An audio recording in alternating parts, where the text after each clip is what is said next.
I became an actor at a very young age, but I also had a deep respect for nature, and I think I was a sort of little biologist when I was younger, and I respected. I watched documentaries on rainforest depletion and the loss of species and habitats for animals around the world, and it affected me in a very hardcore emotional way when I was younger. And so later in life, I wanted to continue that path more and investigate and learn more about ecological issues. And that sent me eventually into a room with Al Gore about 10 years ago, who explained to me what climate change was and global warming and the science behind that, and the decades of research that he'd done on the subject matter. And it really propelled me to want to be more vocal about the issue, because it seemed to me, and the media and the change of weather that we'd been having, the weather patterns, the flooding, hurricanes, all these things, there wasn't enough of a connection being made in mainstream media.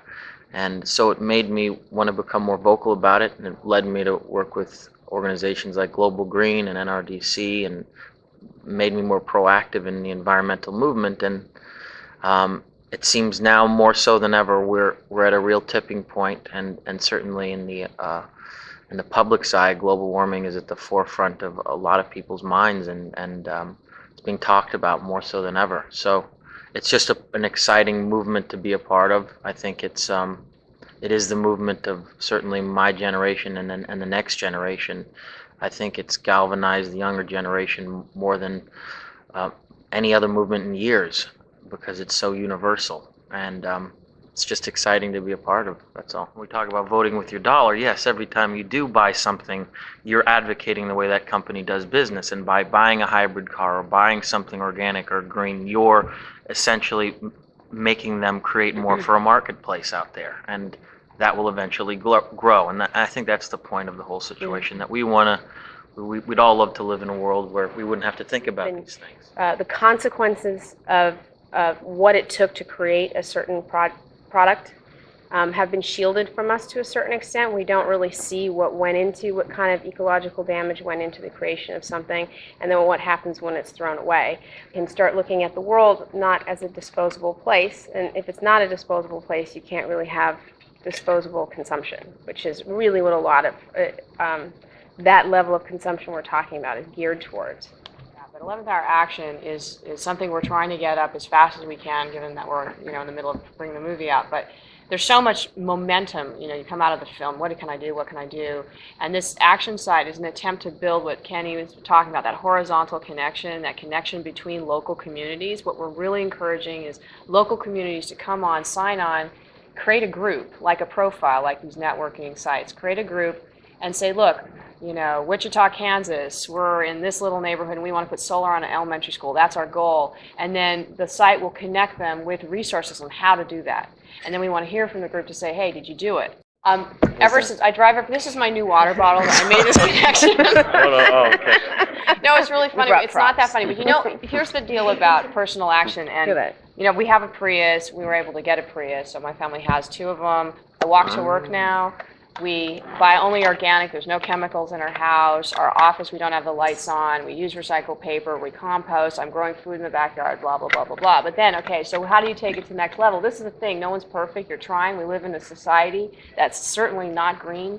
So, yeah, you have to, use gas sometimes and whatever. But my new commitment is this, because this is what we learned at Sundance, gave away these bottles that say that Americans throw away 2.5 million plastic bottles an hour.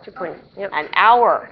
And I thought, okay, I can't drink Fiji water anymore. It's my favorite water. I'm really bummed out. So filtered water in this from now on. It's hard.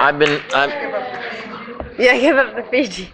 I've been driving a hybrid car for 5-6 years now. My house is built green. I have solar panels on my house.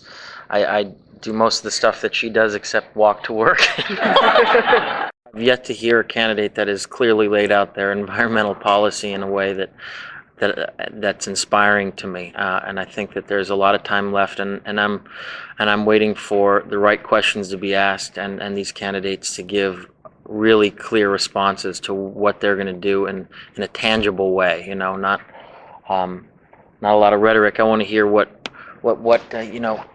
want to hear hardcore facts. So I'm still on the fence, and I'm not sure what I'm going to do. I did support Kerry, and I went to 14 different states to support Kerry in the last campaign because I thought he had an amazing environmental policy, but I've yet to hear a candidate that's compared in that regard.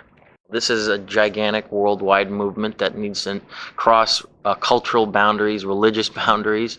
It needs to be far-reaching, and it needs to unify all of us. And I think even with skeptics out there, even with people that don't even believe in issues like global warming, it is such a unifying issue in the sense that, certainly for the United States, how can you argue with not wanting oil from foreign countries? How can you argue with not wanting to be energy independent? How can you argue with wanting cleaner air, cleaner water? These are fundamental human rights issues at the end of the day. And that's why it is such a universal issue, and a movement that we all, should be a part of.